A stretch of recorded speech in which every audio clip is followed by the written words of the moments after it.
Takže Katka, by som sa spýtal víťazky, ako by si zhodnotila dnešný pretek?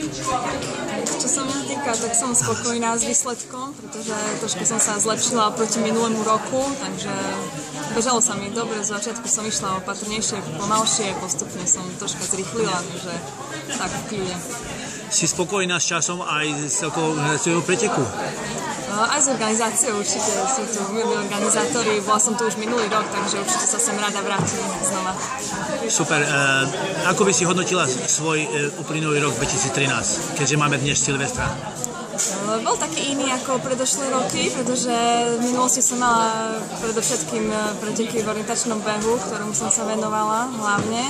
A tento rok bol taký, že som tam zakomponovala aj viac bežeckých pretekov. Prvýkrát som zabehla maratón, čo bol pre mňa asi taký najvýznamnejší pretek za celý rok. Takže celkovo som spokojná, bolo to také pestrejšie.